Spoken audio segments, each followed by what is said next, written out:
Quando decorei nossa casa, a família do meu marido apareceu e trocou tudo. Sorrindo, ouvi que uma esposa deve seguir o estilo da família do marido. Meu marido deu de ombros, é assim mesmo, ele disse. Sorrindo, deixei que terminassem. Na manhã seguinte, eles voltaram para uma casa que os deixou em completo choque. Tenho pouco mais de 30 anos e moro em um subúrbio nos arredores de Cincinnati, Ohio. Trabalho em tempo integral como designer de interiores, de forma remota. Sou casada com o Roy, não é o nome verdadeiro dele há 5 anos. A família do Roy é daquele tipo que acredita que tradição importa mais do que o bom senso. Eles fazem tudo do jeito deles e esperam que todos sigam o mesmo caminho. Eu não fui criada assim, então desde o começo eu sabia que íamos ter atritos. Só não esperava que fosse desse jeito. Cerca de 2 anos atrás, Roy e eu compramos uma casa juntos ou, como ele gosta de dizer, na realidade, fui eu quem pagou a entrada, e meu nome é o único na escritura. Isso é importante, e já já você vai entender por quê.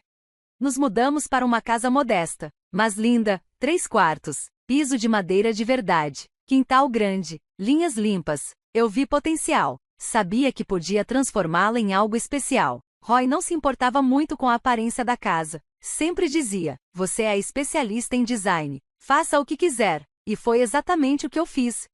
Nos meses seguintes, dediquei meu tempo e energia para transformar aquela casa em um lar. Não gastei dinheiro de forma impulsiva, fiz painéis de inspiração, esbocei layouts, fiz alguns projetos DIY e comprei muita coisa de segunda mão e vintage. O resultado? Um espaço aconchegante, limpo, moderno e com alma. Finalmente, parecia nosso ou, pelo menos, meu, o lar que eu sonhava em construir. E então a família dele apareceu.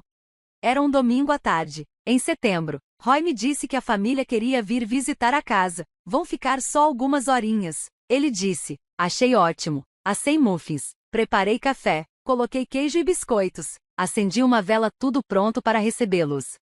Às 13 horas, chegaram os pais dele, as 2 irmãs e um primo. Abri a porta esperando sorrisos e elogios. Em vez disso, isso aqui tá moderno demais, disse Deia, a mãe dele. Não parece uma casa de família, soltou Tess, a irmã. Ed, o pai dele, apenas resmungou e encarou uma parede. Achei que fosse só aquele passivo-agressivo habitual deles, mas eu estava errada. Eles ficaram bem mais do que o planejado. Lá pelas 15h30, enquanto eu limpava a cozinha, notei Tess e Lia cochichando na sala de estar. 10 minutos depois, Roy e o pai saíram para buscar algo no carro. Algo que acabou sendo 3 caixas enormes, depois um tapete enrolado, depois um quadro, e depois uma haste nova de cortina. Fiquei ali parada, assistindo eles descarregarem caixa após caixa de móveis, decorações, utensílios de cozinha, até abajures, como se estivessem se mudando para nossa casa. Perguntei ao Roy o que diabos estava acontecendo. Ele evitou olhar nos meus olhos e disse, eles só trouxeram umas coisinhas que acharam que a gente ia gostar, não é nada demais. Então, Lia virou para mim com aquele sorriso presunçoso e disse, uma esposa segue o estilo da família do marido, é tradição. Eu apenas sorri, e deixei eles terminarem. Não consegui fazer nada porque, quando olhei ao redor, vi que o Roy não estava impedindo ninguém, eles já estavam tirando as coisas das paredes. Moveram minha mesa de centro artesanal para a garagem sem nem perguntar. Substituíram minhas cortinas brancas e suaves por cortinas pesadas, de um bordô escuro. Eles literalmente desparafusaram minha luminária e colocaram no lugar uma de latão que a Onelia tinha guardada no porão. Empurraram todas as minhas peças feitas à mão, tigelas, cerâmicas, decorações para dentro de caixas, e no lugar delas colocaram quadros com versículos bíblicos, flores artificiais e pinturas a óleo que pareciam ter sido roubadas do porão de uma igreja antiga. Olhei para o Roy esperando que ele dissesse alguma coisa, mas ele não disse nada. Quando finalmente o confrontei, ele só disse, eles estão só tentando ajudar. Ajudar? Não, eles não estavam ajudando, estavam tomando o controle, mas eu não falei nada, ainda não. Fiquei sentada em silêncio no sofá pelas próximas 2 horas, observando enquanto eles redecoravam minha casa como se eu nem morasse ali, agiam como se eu fosse invisível. Lia continuava dando ordens como se fosse uma general de um exército de design. Molly pendurava arte religiosa na parede enquanto falava de fluxo de energia. Tess tirou minhas cortinas feitas à mão e dobrou como se fossem trapos. Ninguém pediu permissão. Ninguém se importou com o que eu pensava.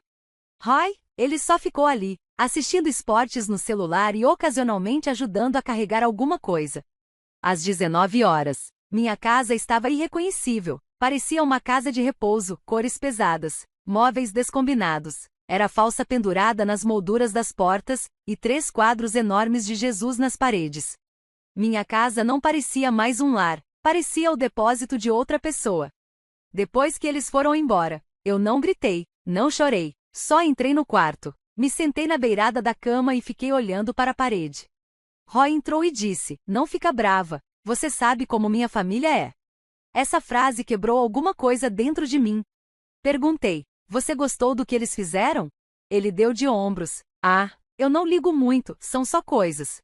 Eu não respondi, apenas desliguei a luz e fui dormir.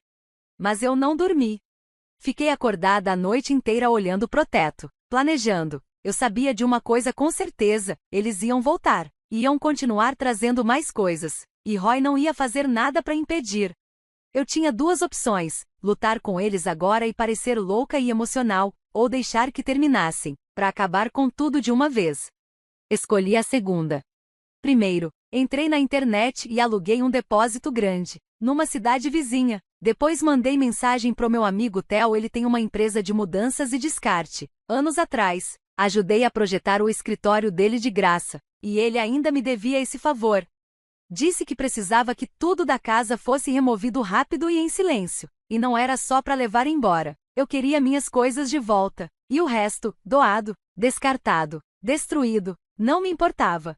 Marcamos para sexta-feira à noite. Enquanto isso, eu sorria e acenava para cada presente novo que eles traziam durante a semana. Agia como se estivesse agradecida. Até fiz biscoitos.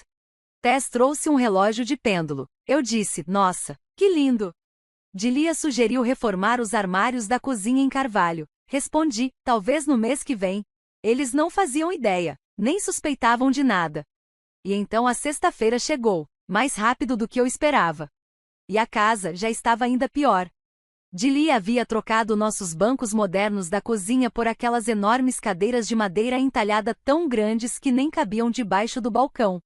Molly trouxe um sofá floral gigante, que cheirava a perfume antigo com um toque enjoativo de lavanda. Tess pendurou uma cruz enorme acima da TV. Até o capacho da porta foi substituído por um com os dizeres, Deus abençoe essa bagunça. Eles não estavam brincando. E Roy continuava em silêncio. Inútil.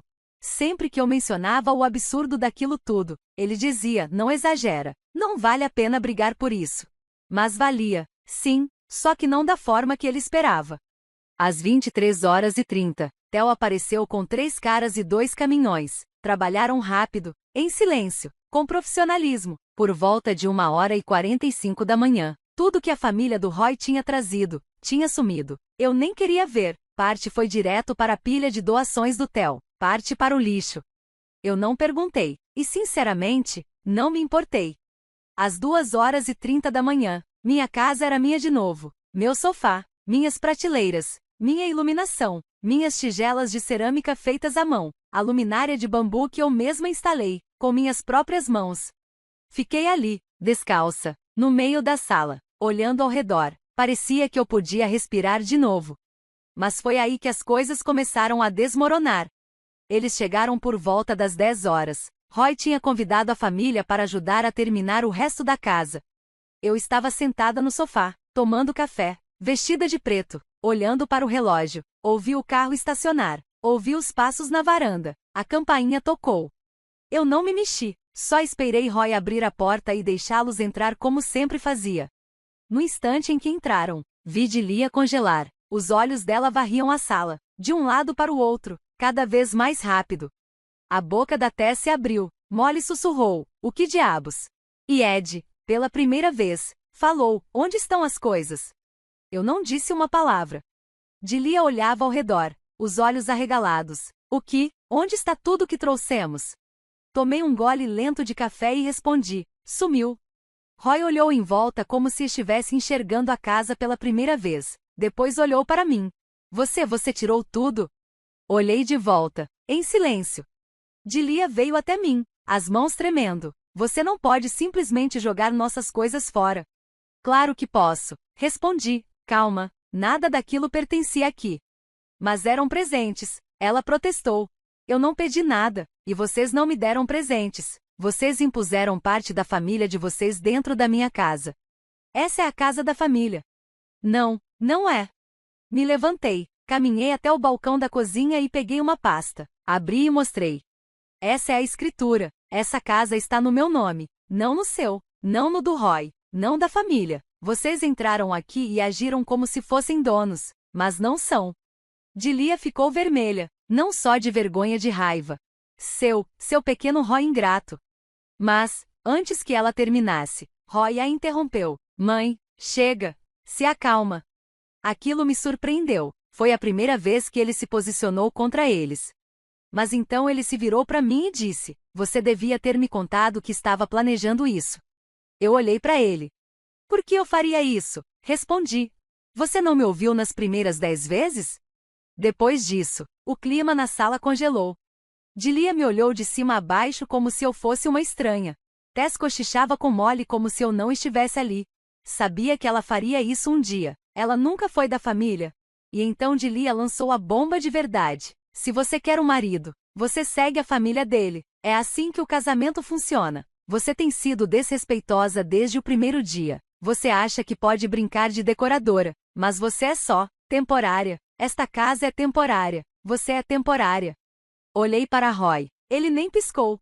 Só passou a mão na têmpora e murmurou: gente, vamos todos nos acalmar. Foi aí que eu explodi. Virei para ele e disse: fala a verdade. Conta para eles quanto você pagou por esta casa. Vai lá, fala. Silêncio. Dilia estreitou os olhos. Do que ela tá falando? Eu não esperei.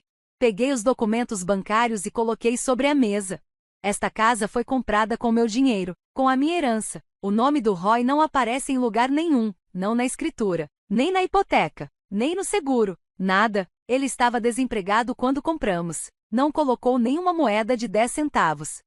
Virei para Roy de novo. Vai me corrigir? Ele não fez. Não podia. Dilia parecia que tinha engolido um limão. Você deixou ela comprar a casa sozinha, Roy? Ele olhou para o chão. Ela tinha o dinheiro. Fez sentido. Dilia balançou a cabeça, furiosa. Você envergonhou toda a nossa família. Pegou a bolsa e saiu batendo os pés. Tess e Molly foram atrás, cochichando o caminho todo. Ed apenas acenou com a cabeça para mim como se, de alguma forma, ele finalmente me respeitasse, ou me temesse. Não sei qual das duas. Roy ficou na porta, observando todos irem embora. Não disse uma palavra. Naquela noite, ele dormiu no sofá. Disse que precisava de espaço. Tudo bem para mim. Na manhã seguinte, acordei cedo e fui até a garagem. Ouvi um barulho, algo tinha caído. Abri a porta e vi, uma das caixas que eu havia empacotado estava aberta, claramente etiquetada com a minha caligrafia. Dentro faltavam coisas. Algumas das minhas cerâmicas.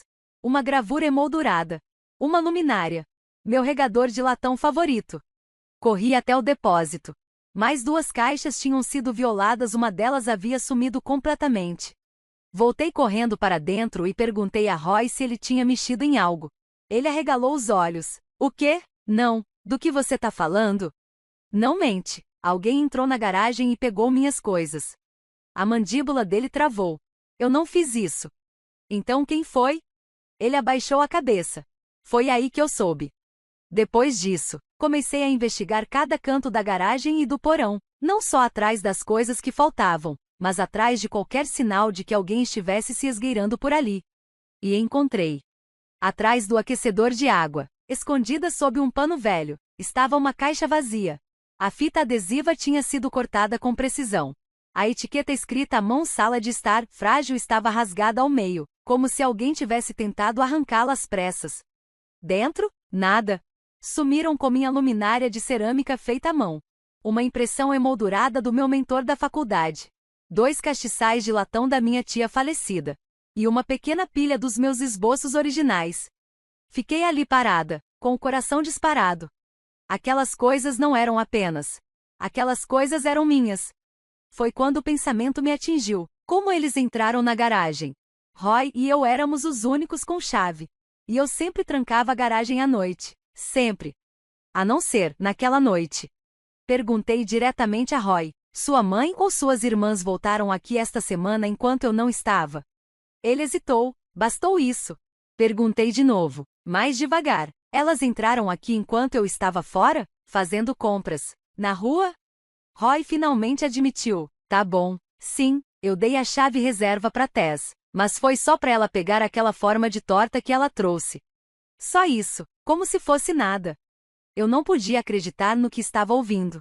Ele deu a chave da minha casa para a irmã dele, sem me perguntar. Eu fui embora. Não gritei. Não chorei.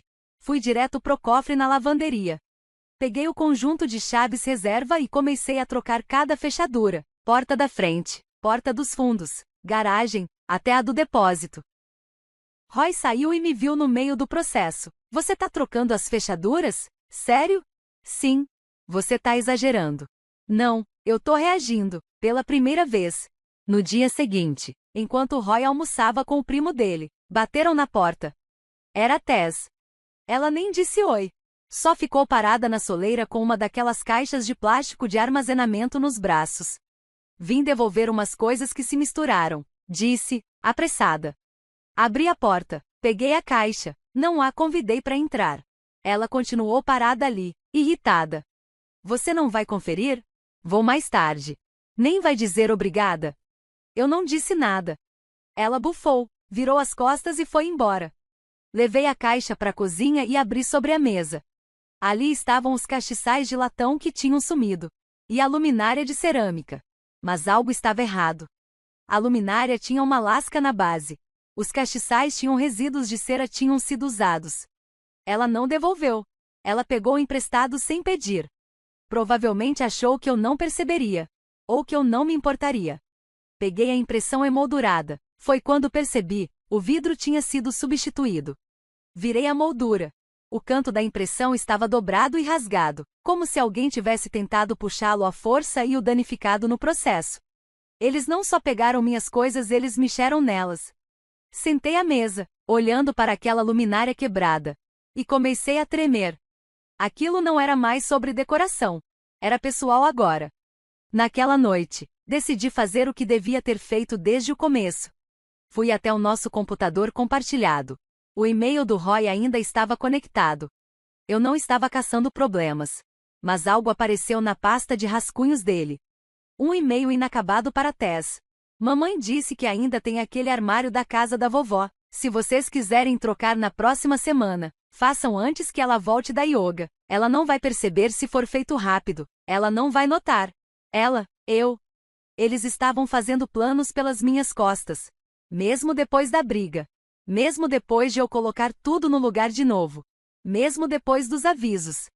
E Roy, ele sabia. Ele estava dentro disso. Foi nesse momento que tudo ficou claro. Não era só sobre móveis feios ou cortinas pesadas. Era sobre controle. Sobre poder. Sobre me apagar dentro da minha própria casa. Enviei um e-mail pro meu advogado. Pedi uma cópia da documentação do fundo vinculado à minha herança. O dinheiro que usei para comprar essa casa veio desse fundo. Queria ter certeza. No dia seguinte, ela me enviou os arquivos. Tudo limpo. A casa foi comprada inteiramente com os recursos do fundo. Eu era a única beneficiária. Qualquer futuro cônjuge não tinha direito nenhum à casa, a menos que fosse explicitamente adicionado à escritura. Eu tinha todas as provas que precisava, mas não tinha terminado. 2 dias depois, Roy não voltou para casa. Não respondeu minhas mensagens. Ignorou minhas ligações. Às 22h47, recebi uma mensagem de voz. Era da Tess. Ei, o Roy vai ficar aqui por um tempo. Ele precisa de espaço, dessa energia tóxica que você anda trazendo. Quando você estiver pronta para conversar como um adulto, a gente pode considerar estabelecer limites que façam sentido para todo mundo. Ela terminou com um tom que fez minha pele arrepiar. Eles realmente achavam que tinham vencido. Achavam que iam me expulsar da minha própria casa. Que ele poderia simplesmente voltar depois, quando eu tivesse me acalmado. Mas não era assim que ia acontecer, não comigo. Comecei a empacotar as coisas dele. Roupas, sapatos, relógios, carregadores, livros, meias. Etiquetei cada caixa com clareza. Deixei todas empilhadas perto da porta. E então encontrei outra coisa. Enterrado no lado dele do armário, havia um envelope. Dentro, 2 recibos. Ambos de uma empresa de self-sotorage local. As datas batiam com a semana antes da primeira visita de Dilia e as filhas. Eles estavam planejando tudo há semanas. Guardando móveis com antecedência. Coordenando tudo pelas minhas costas. Eles nunca vieram visitar. Eles vieram substituir. E Roy ajudou. Ele assinou pela unidade. Pagou por ela. Alugou um caminhão. Isso nunca foi só sobre a família dele sendo invasiva. Foi traição. De dentro da minha própria casa. Peguei os recibos e fui direto até o endereço listado. Ficava a uns 30 minutos da cidade, escondido atrás de um posto de gasolina e um depósito de lenha, aquela típica instalação de aluguel em cidade pequena. Entrei no escritório, mostrei os recibos e perguntei: a unidade 117 ainda está alugada? O atendente assentiu: sim, mas o contrato vence em alguns dias. Você precisa de acesso? Mostrei o recibo de autorização assinado pelo próprio Roy. Disse que ele tinha me pedido para pegar algumas caixas. Ele nem questionou. Me deixou entrar. Quando abri a porta da unidade 117, quase deixei cair minhas chaves. Não era só mobília. Era uma cópia da minha casa. Mesmo layout. Mesmo estilo. Mesmo sofá que o meu, mas em floral verde. Mesma luminária, mas de latão em vez de bambu. Mesmo tipo de poltrona, só que em veludo vermelho grosso. Eles reconstruíram minha casa inteira, do jeito deles. Até a colocação do tapete era igual. E nas paredes, molduras de fotos vazias. Eles iam me substituir, inteiramente. Não só a casa, eu também. Minhas mãos tremiam quando destranquei a porta da frente. As caixas de Roy ainda estavam lá, empilhadas no corredor, intactas. Eu não mexi em nada. Em vez disso, imprimi as fotos. Todas elas. A réplica. As molduras vazias. As etiquetas de entrega. E planejei minha última jogada. Domingo à tarde, recebi uma mensagem de Roy. Vamos jantar na casa da mamãe. As coisas têm estado tensas. Vem limpar o ar. Eu disse sim. Eu queria olhar nos olhos deles. Fui até lá com uma pequena pasta de papel manila debaixo do braço. Eles já estavam todos sentados quando cheguei. Roy, Dilia, Tess, Molly, Ed, até o primo Jason, que quase não falou nada da última vez. Sentei com calma, costas retas. Dilia não esperou. Ah, finalmente pronta para ser razoável? Tess sorriu, demorou, hein? Eu coloquei a pasta sobre a mesa. Fui até a unidade 117. O ambiente congelou. Dilia piscar foi a única coisa que se mexeu. Me desculpem. Eu sei sobre a unidade de armazenamento. A réplica pré-mobiliada da minha casa. As molduras vazias. Os móveis que vocês estavam planejando trazer depois. Tess tentou disfarçar. Estávamos só guardando umas peças velhas. Eu deslizei uma foto sobre a mesa. Claro, por isso o sofá está exatamente no mesmo lugar. Mesma quantidade de cadeiras, mesas laterais idênticas. Vocês construíram uma versão redecorada da minha casa. Roy olhou e finalmente quebrou. Não era para ter ido tão longe. Dilia sibilou. Fique quieto. Mas Roy se levantou. Não, cansei de fingir. Ela estava certa desde o começo. Todos se viraram para ele. Ela está certa, ele repetiu. Nós passamos dos limites.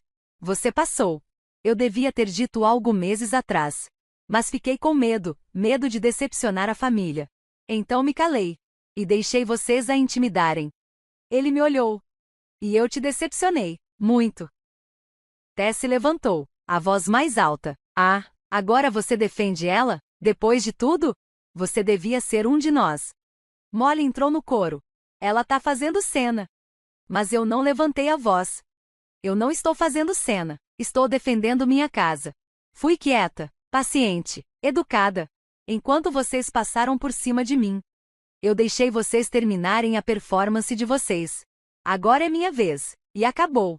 O rosto de Dilia se contorceu. Isso é o que acontece quando você se casa por tradição. Você acha que é melhor do que a gente. Olhei para ela, firme. Eu não acho que sou melhor. Eu acho que sou sã. E com isso, Coloquei a segunda pasta sobre a mesa.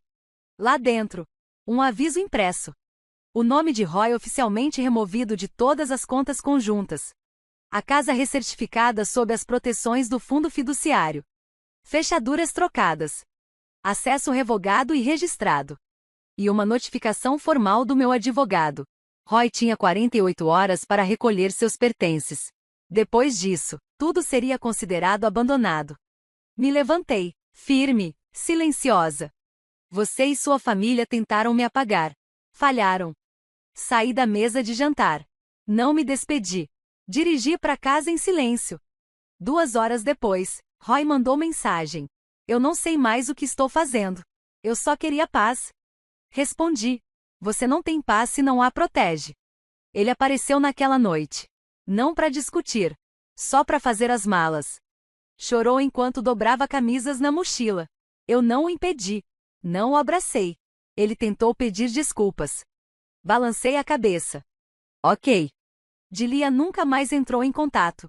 Tess tentou, uma vez, para me acusar de envenenar o Roy. Eu não respondi. Mas sabe quem respondeu? Jason, o primo. Me mandou mensagem dias depois. Você lidou com isso com mais graça do que eu já vi. Se precisar de apoio, estou por perto. Já se passaram 6 meses. A casa agora está silenciosa, pacífica. O tipo de paz que vibra nos ossos. Tem uma planta nova na entrada. Minha luminária de cerâmica, agora consertada, brilha suavemente ao lado dela. Dizem que vingança é barulhenta. A minha foi silenciosa, limpa, afiada. Eles tentaram me redecorar. Em vez disso, eu os removi. Perdi um casamento, mas encontrei algo maior. Um lar, que ninguém nunca mais vai me tirar.